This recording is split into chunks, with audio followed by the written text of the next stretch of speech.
Eleanor Whitmore thought her billions could buy her anything, except the one thing that would destroy everything she believed about herself.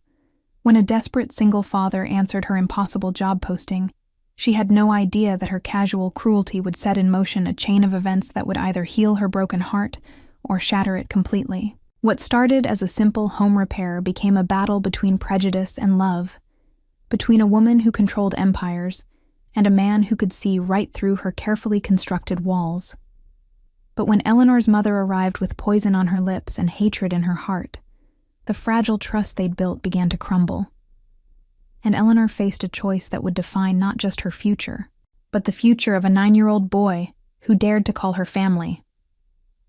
The storm was coming, and this time, money couldn't fix what was about to break.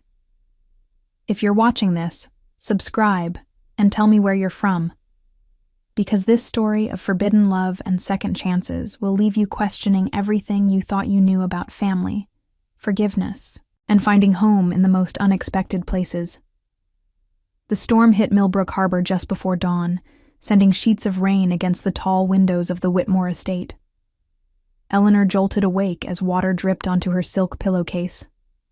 Another leak, the third one this month.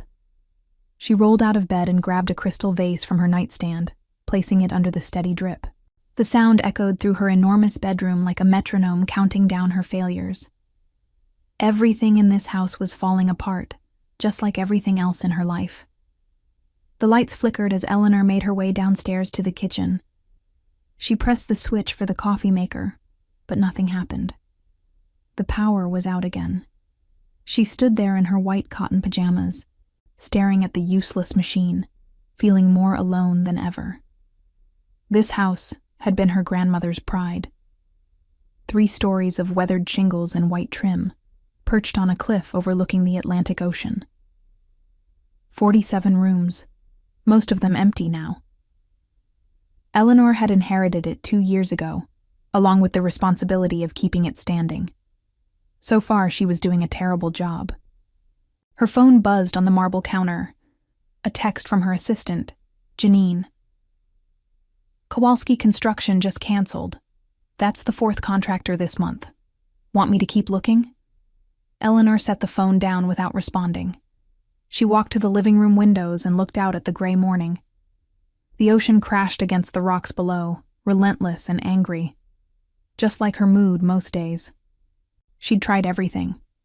Posted job listings online. Called every contractor in a 50-mile radius. Offered more money than the work was worth. But word had gotten around about Eleanor Whitmore and her impossible house. The woman who fired people for breathing wrong. The perfectionist who changed her mind every 5 minutes. The ice queen who made grown men uncomfortable just by walking into a room. None of it was exactly untrue. Eleanor had built walls around herself so high that even she couldn't see over them anymore. At 32, she ran a tech company worth $800 million. She had everything money could buy, and nothing that mattered. No friends, no family she could stand. No one who looked at her and saw anything more than a bank account with legs. Her phone rang. Tom Alvarez from Harbor Supply. Morning, Eleanor. Heard Kowalski bailed on you too.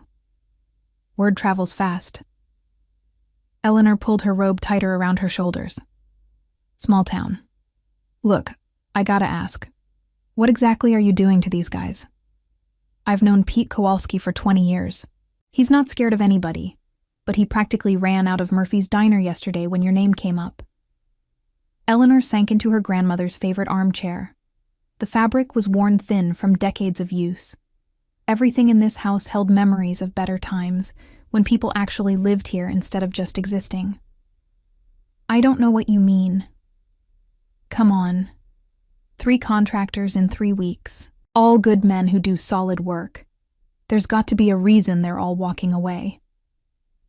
Eleanor closed her eyes. She knew the reason.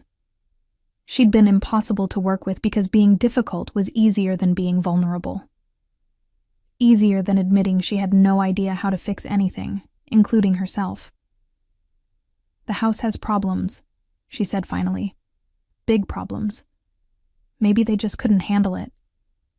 Or maybe they couldn't handle you. Tom's voice was gentle, but honest. Eleanor, you're a good person. I've known your family for 30 years, but you got to stop treating people like they're out to get you. After Tom hung up, Eleanor sat in the growing daylight, listening to water drip in 3 different rooms. The house groaned around her like an old ship in a storm. She thought about her grandmother, who had filled these rooms with laughter and warmth. People had loved visiting here once. Now Eleanor couldn't even get strangers to stay long enough to fix a leaky roof. Her phone buzzed again.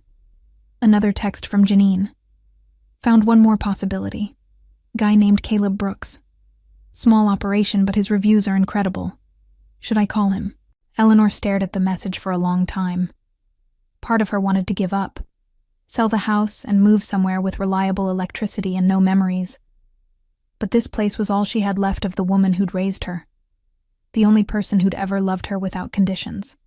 She typed back, "Yes, but tell him it's short-term only. Repairs, not a relationship." Across town, Caleb Brooks was helping his 9-year-old son Miles with 4th-grade math homework when his phone chimed. He glanced at the screen and saw an email about a job on Ocean View Drive. His stomach dropped when he read the address. 1247, Ocean View Drive, the Whitmore place. "Dad, you stopped helping." Miles looked up from his worksheet, pencil poised over a word problem about apples and oranges. "Sorry, buddy. Let me see." Caleb forced himself to focus on the math, but his mind kept drifting to the email. He'd heard stories about Eleanor Whitmore, rich woman with a temper and impossible standards, but the money she was offering would cover their rent for 3 months. If Sarah has 12 apples and gives away 4, how many does she have left? Caleb read the problem out loud. 8. Miles answered without hesitation. "Dad, are you okay? You look worried." Caleb smoothed his son's dark hair. Miles was too smart for his own good, always picking up on things adults tried to hide. It came from living through his mother's sickness and death 3 years ago. Kids who've seen too much learn to read faces like road maps. "Just thinking about work stuff. Nothing for you to worry about." Miles went back to his homework, but Caleb could feel the boy watching him from the corner of his eye. They'd moved 4 times in 2 years, chasing steady work and affordable rent. Miles needed stability, needed to know he could count on staying in one place for more than 6 months. Caleb read the email again. Short-term repairs on a historic property, water damage, electrical issues, general maintenance. Nothing he couldn't handle. The question was whether he could handle Eleanor Whitmore. He'd grown up in Millbrook Harbor, left for 10 years to work construction in Boston, then came back when his wife got sick. He knew the reputation of the old families, the ones who'd owned half the town for generations. People like the Whitmores didn't usually see people like him as anything more than hired help. But Miles was asking for new school supplies, and their ancient Honda was making sounds that meant expensive repairs. Caleb couldn't afford to be picky. "Dad, I finished." Miles held up his worksheet, every answer neat and correct. "Good job, son. Why don't you watch TV for a bit while I handle some work things?" Miles settled on the couch with the remote, but Caleb noticed he kept the volume low. Always considerate, never wanting to be a bother. It broke Caleb's heart sometimes, how hard his son tried to be perfect. Caleb opened his laptop and started typing a response to the job posting. He kept it professional and direct. 20 years of experience, licensed and insured, available to start immediately, references upon request. He paused before hitting send. Maybe this was a mistake. Maybe he should wait for something else to come along. But waiting hadn't worked out so well lately. The last 3 jobs had been small repair projects that barely covered gas money. Miles laughed at something on TV, a genuine sound that filled their tiny apartment with warmth. Caleb wanted to give his son more than this. More space, more security. Maybe even a yard where Miles could play without worrying about bothering the neighbors. He clicked send before he could change his mind. The response came back within an hour. A meeting scheduled for the next morning at 9. Professional, impersonal, signed by someone named Janine Price. No mention of Eleanor Whitmore herself. That night, after Miles was asleep, Caleb sat at his kitchen table reviewing everything he knew about historic home restoration. He'd worked on plenty of old houses, but nothing as grand as the Whitmore estate. He'd driven past it countless times growing up, always wondering what it would be like to live in a place where money was never a worry. Now he'd find out what it was like to work for someone who'd never worried about money a day in her life.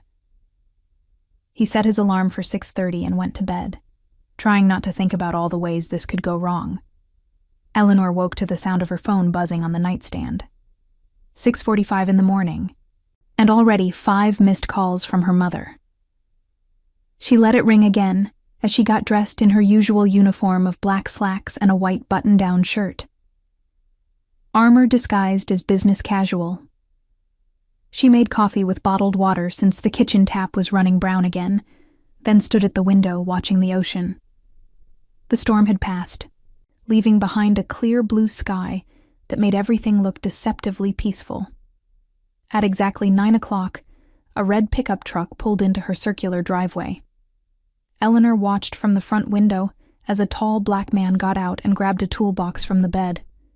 He moved with the easy confidence of someone who'd worked with his hands his whole life, no wasted motion or hesitation. Eleanor opened the front door before he could knock.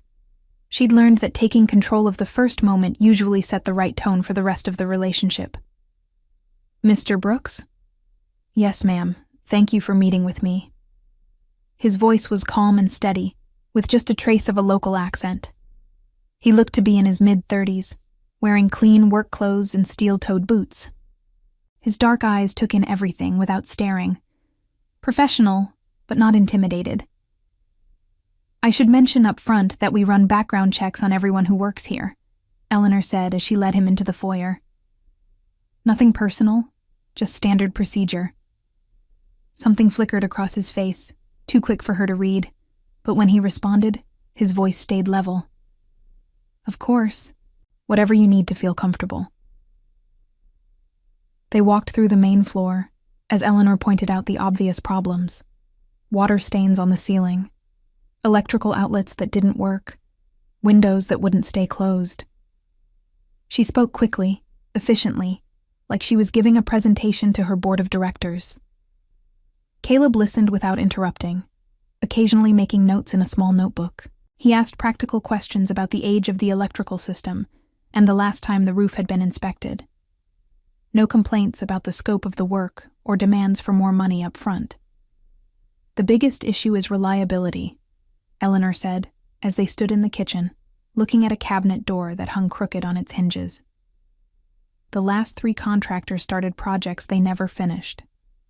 I need someone who shows up when they say they will and does what they promise to do." "I understand.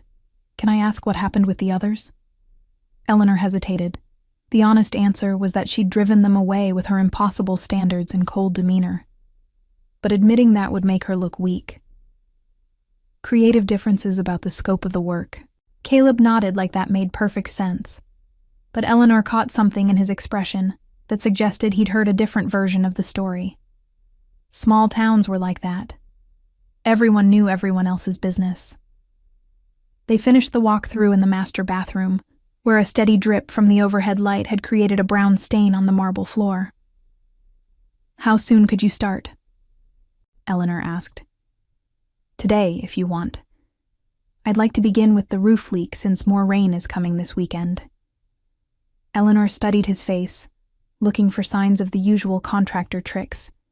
The fake urgency to justify higher prices, the vague timeline that stretched indefinitely. But Caleb just stood there waiting for her answer, toolbox in hand, ready to work. "Fine. I'll have Janine send you the contract details this afternoon." "Sounds good. I'll start with a proper assessment of the roof damage and work my way down." After he left to get his equipment, Eleanor stood in the empty kitchen feeling something she hadn't experienced in months. Hope, maybe, or just relief that someone had finally said yes instead of running away. She didn't know that Caleb sat in his truck for 5 full minutes before starting the engine, wondering what he'd just gotten himself into. 3 hours later, Eleanor found herself doing something she hadn't done in years. She was watching someone work. From her office window on the second floor, she could see Caleb on the roof, moving carefully across the old shingles. He'd set up a ladder with the kind of precision that spoke of real experience. No rushing, no shortcuts. Just steady, methodical progress. She told herself she was just making sure he knew what he was doing. That's what responsible homeowners did, right? But the truth was more complicated. There was something calming about watching someone who actually seemed to know how to fix things. Her phone rang. Her mother again. "Eleanor, darling, I've been trying to reach you all morning." "I'm busy, Mother. What do you need?" "Janine mentioned you hired another contractor." "Really, sweetheart? Don't you think it's time to just sell that old place? All this constant repair work is so beneath you."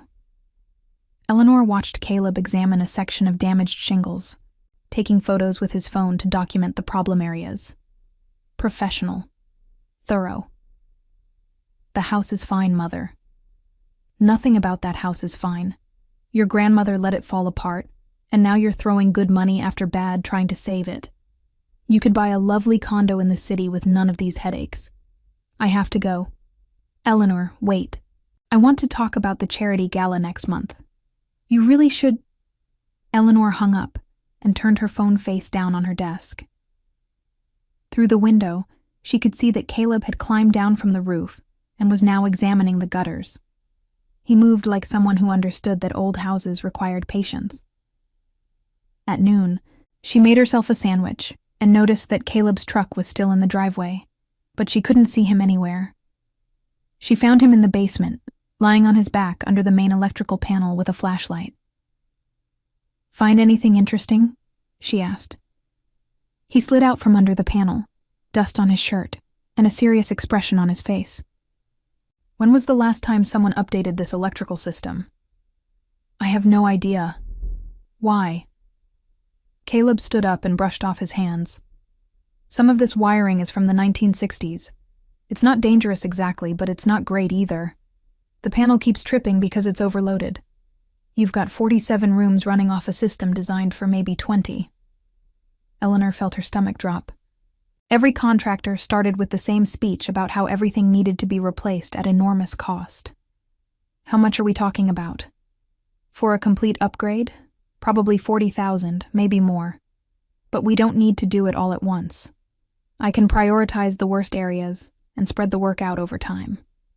Eleanor stared at him. No pressure for an immediate decision. No scare tactics about the house burning down. Just honest assessment and practical options. What would you do first? The master bedroom circuit and the kitchen. Those are where you spend most of your time, and they're the most overloaded. Maybe 3,000 to get those properly updated. They spent another hour going through the house together while Caleb explained what he'd found. Water damage that was worse than it looked. Windows that needed new seals. A heating system that was working overtime because of poor insulation. But he didn't present it like a catastrophe. He broke everything down into priorities and timelines, showing her how to tackle the problems without going broke or living in a construction zone. You really know this stuff, Eleanor said as they finished looking at the sunroom windows. I've been doing this for 20 years. Started working construction with my uncle when I was 16. Local family? Born and raised here. Left for a while, came back a few years ago. Eleanor wanted to ask why he'd come back, but something in his tone suggested it wasn't a happy story. She knew about unhappy stories. As Caleb packed up his tools for the day, Eleanor found herself not wanting him to leave. The house felt different with someone else in it, less like a museum and more like a home. Same time tomorrow? She asked. If that works for you. I'll start on that roof leak first thing. After his truck disappeared down the driveway, Eleanor walked through the house in the growing darkness. The silence felt different now. Not quite so empty.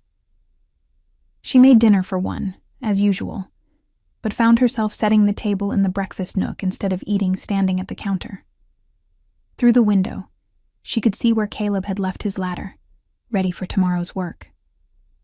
For the first time in months, Eleanor fell asleep without listening to water drip through the ceiling.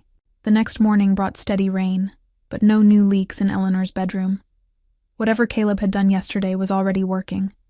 She made coffee and toast, then realized she was listening for the sound of his truck. At exactly 8 o'clock, she heard gravel crunching in the driveway. From her kitchen window, she watched him get out of the truck and immediately start covering his tools with a tarp. Even in the rain, he moved with purpose. No standing around complaining about the weather. Eleanor opened the front door as he approached. "Wet morning for roof work," she said. "I'll work inside today. That electrical panel won't fix itself." He'd brought coffee in a thermos and a brown bag that looked like a packed lunch. Eleanor realized she'd never seen any of the other contractors bring their own food. They always expected her to provide everything. "There's coffee in the kitchen if you want some," she offered. "Thanks, but I'm good." Caleb disappeared into the basement with his toolbox, and Eleanor went to her office to handle emails. But she found herself distracted by the sounds of work below. Methodical, steady progress. No cursing or dramatic sighs. Around 10:30, her curiosity got the better of her. She went downstairs and found Caleb rewiring a junction box, working by the light of a battery-powered lantern. "How's it going?" she asked. "Good. I found the source of your kitchen outlet problems. Whoever did this wiring originally took some creative shortcuts." Eleanor watched him work for a few minutes. His hands moved with the confidence of someone who'd done this thousands of times. No wasted motion, no hesitation. "Can I ask you something?" she said. "Sure. Why did you take this job? I know what people say about me around town." Caleb looked up from his work, considering the question seriously. "My son and I need the work. And honestly, people say a lot of things. I prefer to make up my own mind." "Your son?" "Miles. He's 9. Eleanor felt something shift in her chest. She'd assumed Caleb was single, unattached. The idea that he had a child waiting at home added weight to their arrangement. "He's in school during the day?" "Yeah. 4th grade at Harbor Elementary. That's a good school. He likes it. We've moved around a lot the last couple years, so it's nice when he can settle somewhere." Eleanor heard the story he wasn't telling. Single father, looking for stable work, trying to give his son consistency. She knew about carrying responsibility alone. "Well," she said awkwardly, "I'll let you get back to it." "Mrs. Whitmore?" Caleb's voice stopped her at the stairs. "Yes?" "Thank you for giving me a chance. I know my references probably aren't as fancy as what you're used to." Eleanor looked back at him, crouched in her basement fixing problems other people had ignored. His references might not be fancy, but his work was solid. That was more than she could say for most of the people in her life. "Your work speaks for itself, Mr. Brooks." That afternoon, the lights in Eleanor's kitchen worked for the first time in 3 months. By the end of the week, Caleb had established a routine that Eleanor found herself looking forward to. He arrived at 8 sharp every morning, rain or shine. He worked steadily without breaks, except for lunch, which he ate sitting on her back porch looking out at the ocean. Eleanor began timing her own lunch to coincide with his, eating at the breakfast nook where she could see him through the window. Not talking, just sharing the space in a way that felt comfortable. On Friday, as Caleb was packing up his tools, Eleanor made a decision that surprised her. "Mr. Brooks, would you be interested in expanding this to a longer-term arrangement?" He paused, a wrench halfway into his toolbox. "How much longer?" "A few months, maybe. There's obviously more work than we originally discussed, and you seem to know what you're doing." "I'd need to maintain regular hours, 8 to 4, Monday through Friday. I have a son to pick up from school." "Of course, and I'd want to bring him by sometimes, just so he knows where I'm working. He worries when I'm gone too long." Eleanor hesitated, She'd bought this house partly because it was isolated, because she didn't have to deal with other people's children and complications. But looking at Caleb's steady gaze, she realized this was important to him. That's fine. Then yes, I'd like to continue the work. They shook hands on the deal, and Eleanor felt calluses against her palm. Working hands. Honest hands. That night, she called Janine to discuss extending Caleb's contract. He's good, Janine said. I did some asking around. Everyone says he does quality work and doesn't overcharge. Plus, his little boy is apparently adorable. You know about his son? Eleanor. This is Millbrook Harbor. I know what everyone had for breakfast. Miles Brooks is in Mrs. Patterson's class at the elementary school. Smart kid, very polite. Lost his mother a few years back. Eleanor set her phone down after the call, staring out at the dark ocean. She'd spent so much energy keeping people at a distance that she'd forgotten how small her world had become. Caleb and his son were real people with real lives, not just hired help. For the first time in years, Eleanor's house felt like it was becoming a home again. On Monday morning, Caleb arrived with a detailed plan for the next month's work.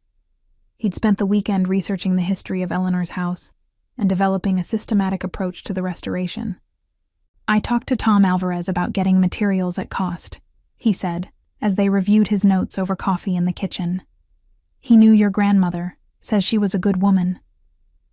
She was the best person I ever knew, Eleanor said without thinking, then felt exposed by the admission. Caleb nodded like he understood. This house meant something to her. I can see it in how she maintained things. She loved this place.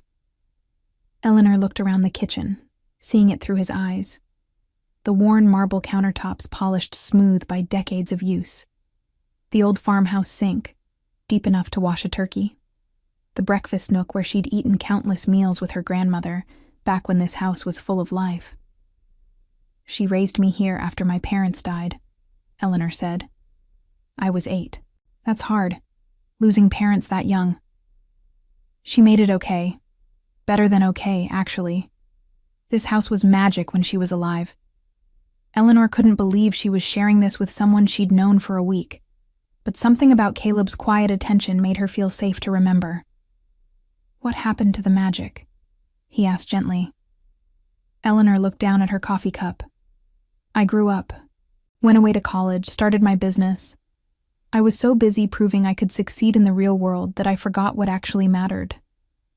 By the time I came back, she was gone and the house was falling apart. Houses need people, Caleb said. They're meant to be lived in, not preserved like museums. I don't know how to live in it anymore. I know how to run a company and manage employees and negotiate deals. But I have no idea how to make a house feel like home. Caleb was quiet for a moment, considering her words. Maybe start small. Cook dinner instead of ordering takeout.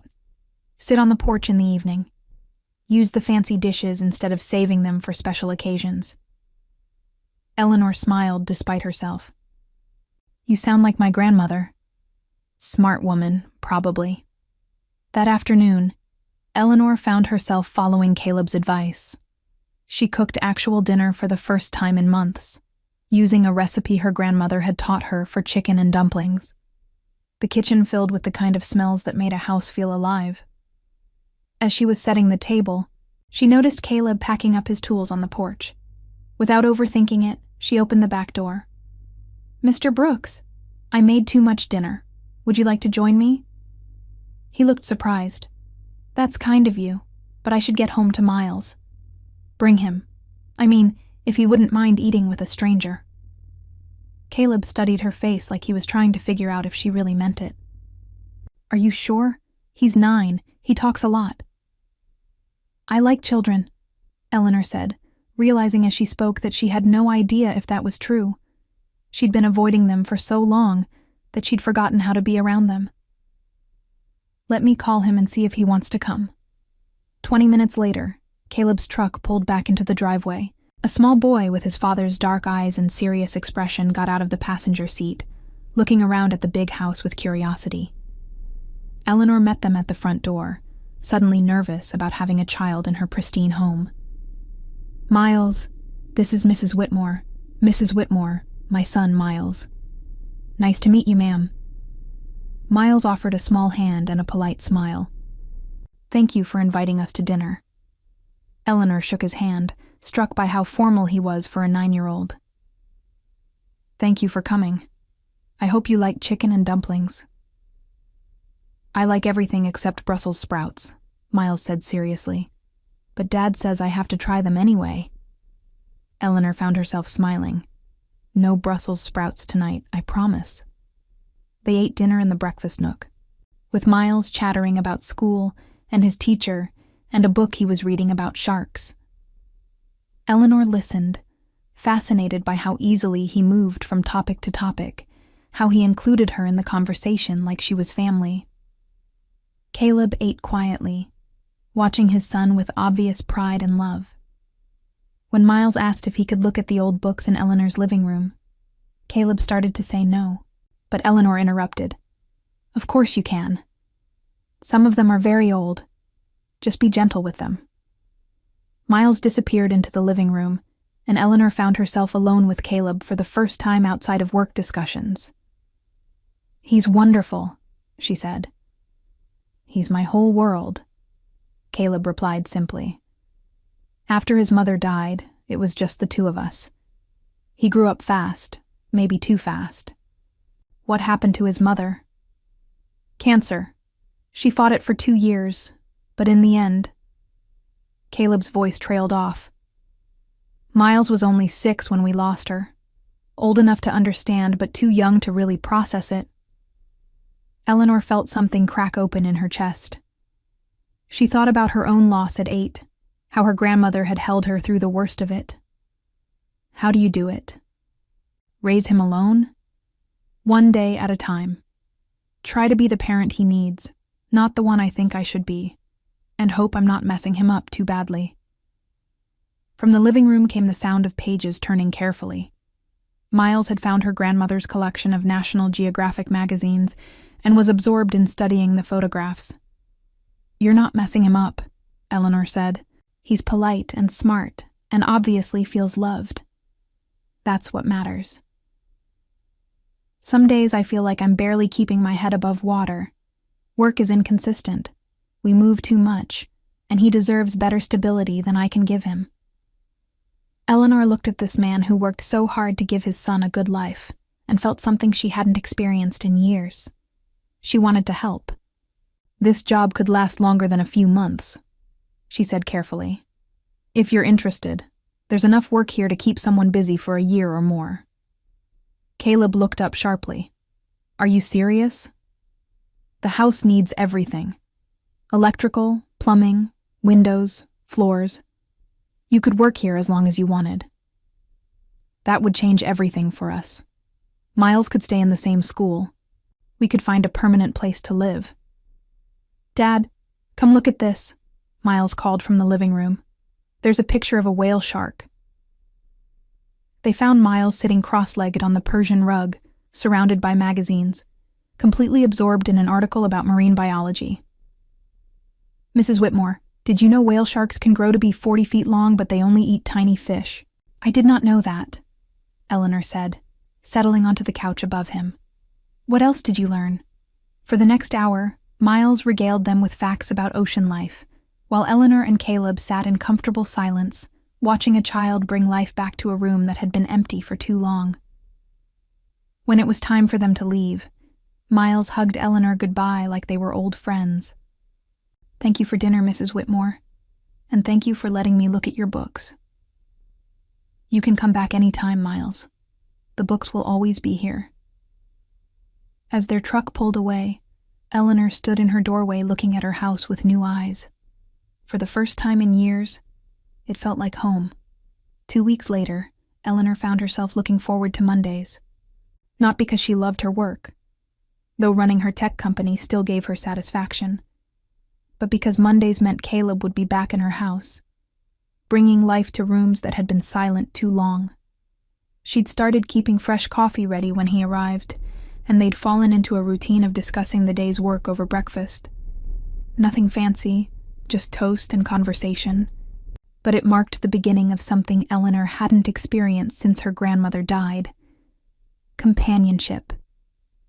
"The bathroom upstairs is ready for your final approval," Caleb said, as he buttered a piece of toast. They were sitting in the breakfast nook, morning sun streaming through windows he'd fixed the week before. "Already? You said it would take 3 days. The plumbing was in better shape than I expected.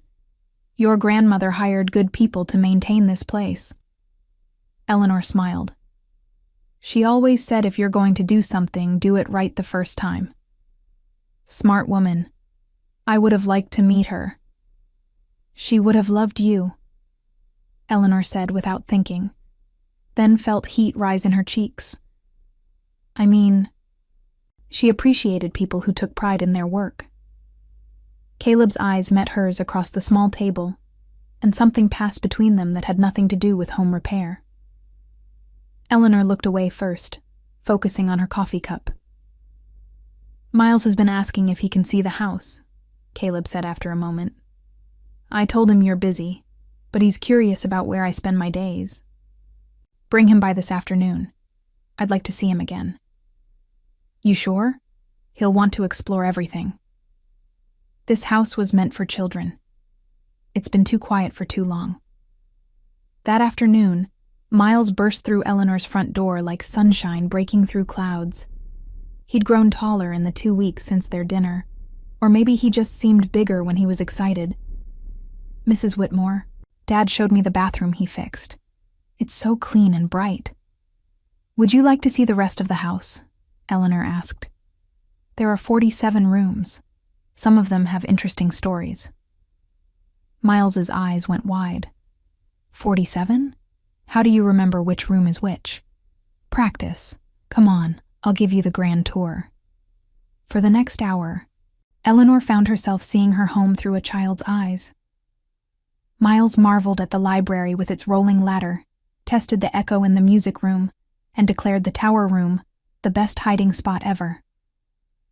His enthusiasm was infectious, reminding Eleanor of her own childhood adventures in these same spaces.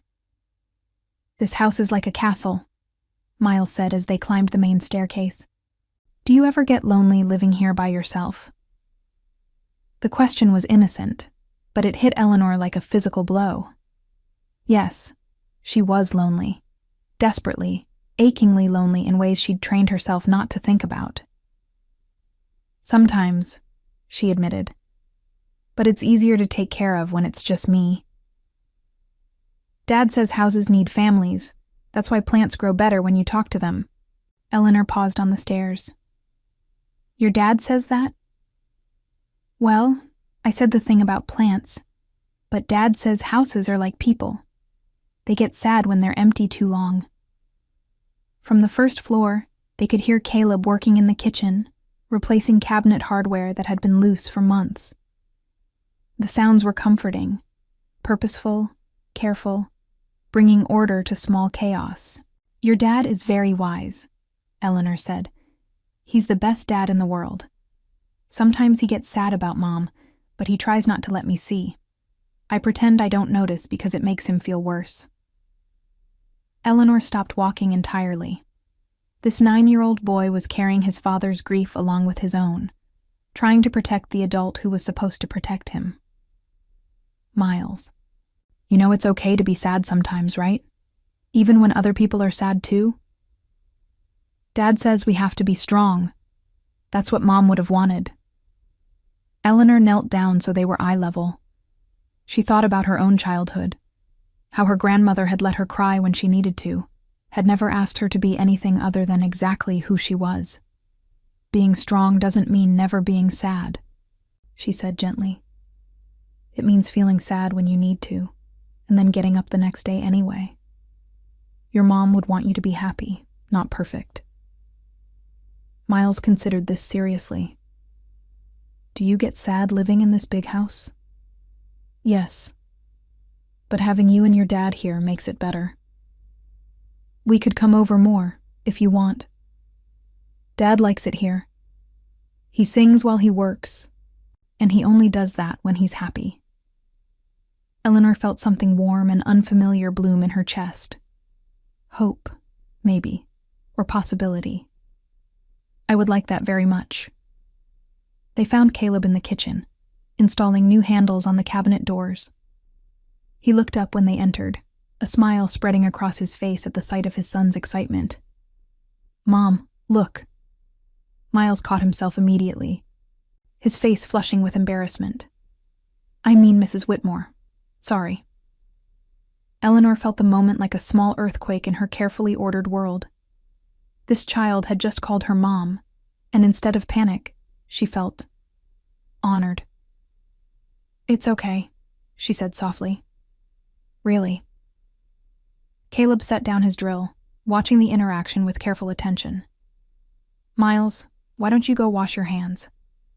We should head home for dinner soon." As Miles disappeared into the bathroom, Caleb turned to Eleanor with concern in his eyes. "I'm sorry about that.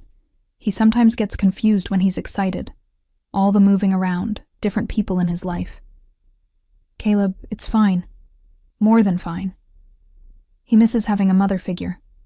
I try to be enough. But there are things a little boy needs that I just can't provide."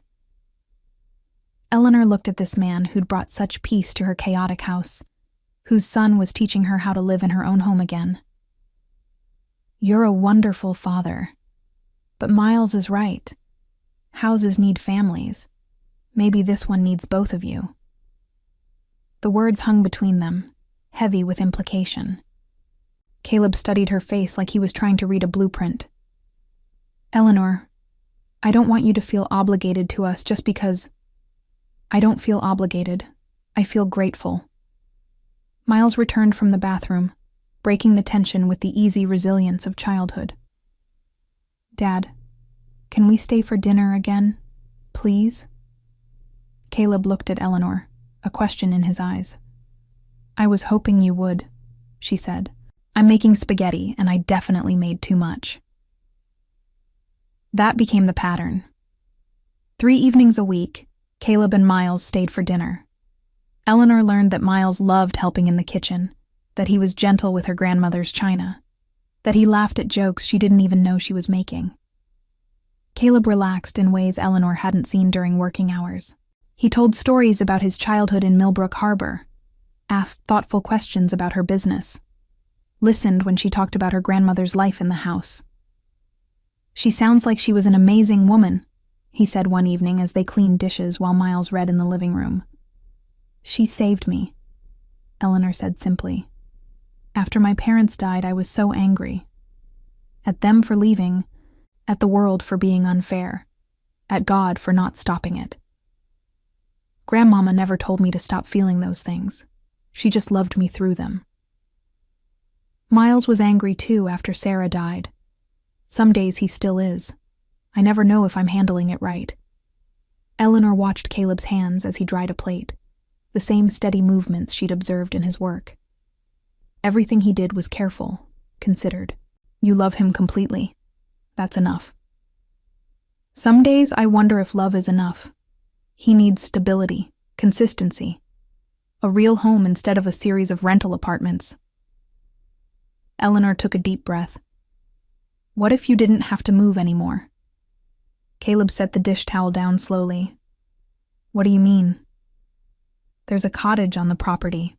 It's been empty for years, but it's structurally sound. 2 bedrooms, full kitchen, separate from the main house, but close enough that Miles could walk over after school." "Eleanor, I'm not offering charity. The cottage needs work, and I need someone to oversee the long-term maintenance of the main house. It could be a business arrangement that benefits both of us." Caleb was quiet for so long that Eleanor began to worry she'd overstepped. They'd grown comfortable with each other, but maybe she'd misread the situation entirely. "Can I think about it?" he asked finally. "Of course. Take all the time you need." But even as she said it, Eleanor realized she was holding her breath, waiting for his answer like her life depended on it. That night, after Caleb and Miles had gone back to their apartment in town, Eleanor walked through her house in the gathering darkness. For the first time in years, the silence didn't feel empty. It felt expectant, like the house itself was waiting to see what would happen next. She paused in the living room, where Miles had left one of his library books on the coffee table. Sharks of the Atlantic coast, she smiled, remembering his excitement over the whale shark photographs. Eleanor picked up the book and carried it to the window seat where she used to read as a child. The ocean stretched endlessly beyond her yard, dark water meeting darker sky. But tonight it didn't feel lonely. It felt full of possibility. Her phone buzzed with a text from Janine. "How's the house project going? Still happy with your contractor?" Eleanor looked around the room, at the perfectly hung pictures, the windows that actually opened, the electrical outlets that worked reliably. But more than that, she saw Miles's book, the coffee cup still on the kitchen counter from dinner, the jacket Caleb had forgotten on the back of a chair. She typed back, "Better than I ever expected." And for the first time in years, Eleanor meant every word. 3 days passed without an answer from Caleb, and Eleanor found herself checking the driveway more often than she cared to admit. He came to work each morning as usual, professional and focused, but something had shifted between them. The easy conversation over breakfast had become polite small talk. The comfortable silences felt strained. Eleanor threw herself into her own work, taking conference calls in her home office, while listening to the sounds of Caleb refinishing the hardwood floors in the dining room. The rhythmic sanding was oddly soothing, but she couldn't shake the feeling that she'd pushed too hard, too fast. On Thursday morning, she found him sitting on her back porch during his lunch break, staring out at the ocean with a sandwich untouched beside him. "Mind if I join you?" she asked. Caleb gestured to the empty chair beside him. "It's your porch." Eleanor sat down, noting the careful distance he'd put between them. Whatever easy friendship they'd built was hanging by a thread. "You've been thinking," she said. "Yeah, a lot." "And?" Caleb picked up his sandwich, then set it down again without taking a bite. "Eleanor, what you're offering. It's everything I've wanted for Miles.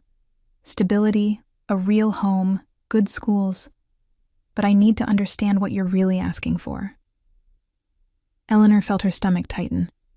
"I'm not sure what you mean. You're a successful businesswoman. You could hire any property management company in the state to maintain this house. You don't need me living on your property. So what do you really want?" The question hung between them like a challenge. Eleanor looked out at the waves, trying to find words for feelings she barely understood herself. "I want to stop being lonely," she said finally.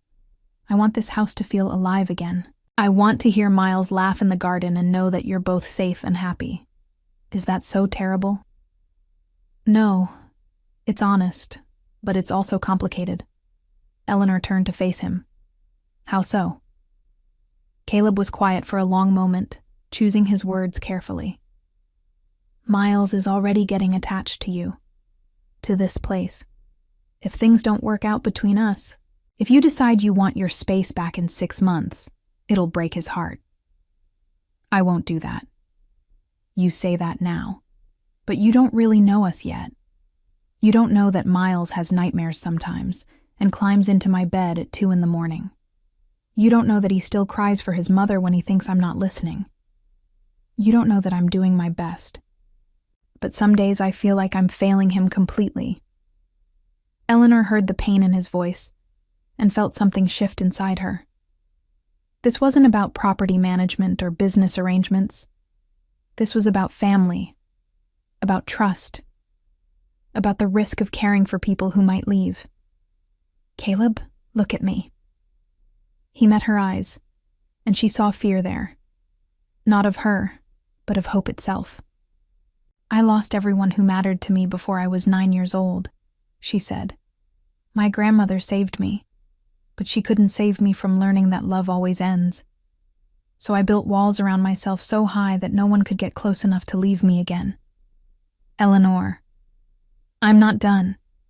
You and Miles have been in my life for a month, and you've already changed everything. This house feels like home again. I look forward to Monday mornings because I know you'll be here. I cook dinner because I want to feed your son. I'm willing to tear down every wall I've built if it means you'll stay. Caleb studied her face with the same careful attention he brought to his work. What if it doesn't work? What if we're too different?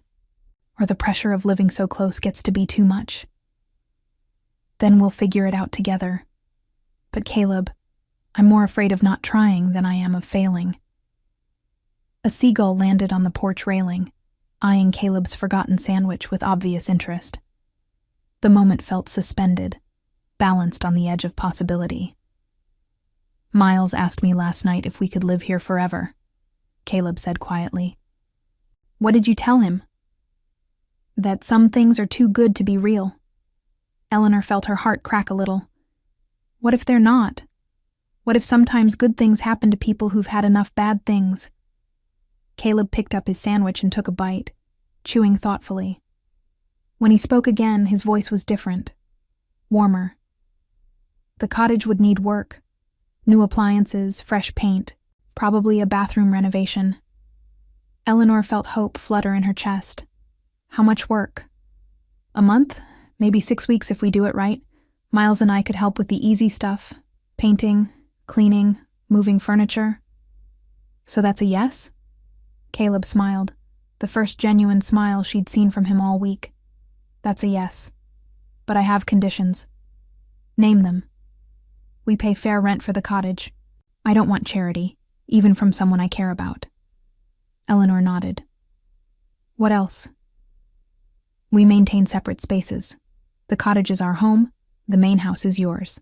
Miles needs to understand boundaries. Of course. And if this doesn't work out, if you change your mind, you give us reasonable notice to find somewhere else.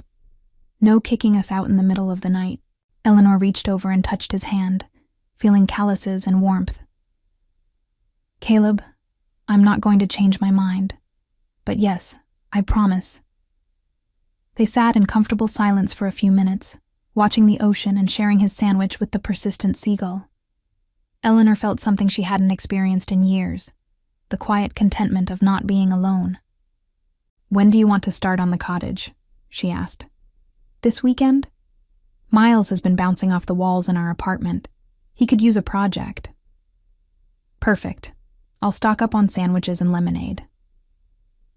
That afternoon, Eleanor found herself humming as she worked in her office, something she hadn't done since childhood.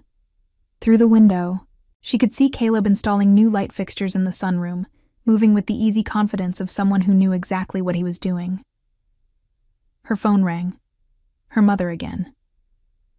Eleanor, darling, we need to discuss the seating chart for the charity gala. Mrs. Henderson is insisting she can't sit near the Richardsons, and honestly, these people's petty feuds are exhausting. Eleanor listened with half her attention while watching Caleb work. He'd removed his shirt in the warm afternoon sun, and she found herself admiring the muscles in his shoulders and back. When had she started noticing things like that? Mother, can we discuss this tomorrow? I'm busy. Busy with what? Don't tell me you're still obsessing over that old house. Eleanor made a decision that surprised her. Actually, I have guests coming this weekend. Friends. Oh, well that's wonderful, dear. Anyone I know? Eleanor smiled, imagining her mother's reaction to the truth. I don't think so. Local people. How nice. Well, bring them to the gala if you'd like. We could always use more young couples. After her mother hung up, Eleanor sat staring at her phone. Young couples. Is that what people would think when they saw her with Caleb and Miles? The idea should have terrified her, but instead it felt nice. Friday evening, Caleb brought Miles over to see the cottage for the first time. It sat about 100 yards from the main house, connected by a stone path that wound through Eleanor's grandmother's old garden. It's perfect, Dad! Miles ran from room to room, his voice echoing in the empty space. Look, there's a window seat in my bedroom, and the kitchen has a breakfast nook just like Mrs. Whitmore's. Eleanor and Caleb followed more slowly, making mental lists of what needed to be done. The cottage was charming but clearly neglected. Faded wallpaper, outdated fixtures, a bathroom that hadn't been updated since 1985. The bones are good, Caleb said, testing a window that stuck halfway open. Solid construction, no water damage, mostly cosmetic work. "Mrs. Whitmore, will you help us decorate?" Miles appeared in the doorway, slightly out of breath from his exploration. "Dad's not very good at making places look homey." "I'd love to help," Eleanor said. "We could go shopping for paint and furniture together." Miles beamed. "This is going to be the best house ever." As they walked back to the main house in the gathering darkness, Eleanor felt a strange sensation she didn't immediately recognize. It took her a moment to identify it. She felt like she was part of something bigger than herself, part of a family. Saturday morning arrived bright and clear, perfect for cottage renovation. Eleanor had stocked her refrigerator with sandwiches, fruit, and enough snacks to feed a small army. She'd also driven to the hardware store early to pick up paint samples and basic supplies. Caleb and Miles arrived at 8 sharp, both wearing old clothes and matching grins of excitement. "Ready to get dirty?" Caleb asked. "I haven't painted anything since college," Eleanor admitted. "You might regret asking for my help." "Painting's easy," Miles said confidently. "The trick is not to drip on yourself too much." They spent the morning stripping old wallpaper from Miles's bedroom, working in comfortable companionship while music played from Caleb's portable speaker. Eleanor found herself laughing more than she had in months, especially when Miles got paste in his hair and Caleb had to help him wash it out with the garden hose. "You're having fun," Caleb observed as they took a lunch break on the cottage's small front porch. "More fun than I've had in years," Eleanor admitted. "I'd forgotten what it was like to work on something just because you wanted to, not because you had to." "Dad says work is only work if you don't like doing it," Miles said around a bite of peanut butter sandwich. "Otherwise, it's just playing." "Your father is very wise." "That's what I keep telling him, but he doesn't believe me," Caleb said with a grin. After lunch, they tackled the living room walls while Miles carefully painted baseboards with a small brush. Eleanor found herself working beside Caleb in easy rhythm, their shoulders occasionally touching as they reached for the same corner. "You're good at this," he said, as they stepped back to admire their progress. "Beginner's luck." "No, you're naturally careful. You pay attention to details." Eleanor felt warmth spread through her chest at the compliment. When was the last time someone had noticed her work and praised it without wanting something in return? As the afternoon wore on, the cottage began to transform. Fresh white paint brightened the rooms, and Eleanor's grandmother's spare furniture, brought out of storage for the first time in years, made the space feel homey and lived in. "It's starting to look like a real home," Miles said as they surveyed their work. "It's going to be perfect," Eleanor agreed. "Your very own space." "But we'll still have dinner together sometimes, right? In your big house?" Eleanor looked at Caleb, who nodded encouragingly. "As often as you'd like," she said. "The breakfast nook is going to be very lonely without you." That evening, as they cleaned up paintbrushes and put away supplies, Eleanor realized something had fundamentally changed. This wasn't about fixing a house anymore. It was about building something entirely new.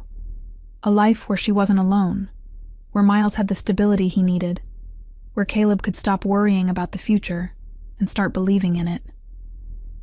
"Same time tomorrow?" Caleb asked as they prepared to leave.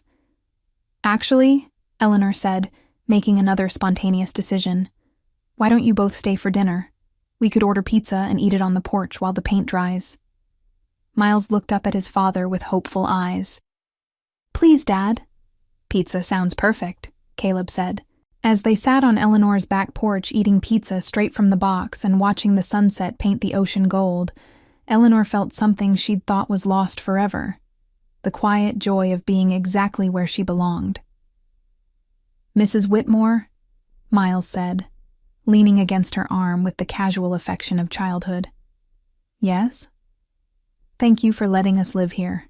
This is going to be the best home ever." Eleanor wrapped her arm around this boy who'd somehow become so important to her, breathing in the salt air and the contentment of a day well spent. "Thank thank you for making it home," she said, and she meant every word.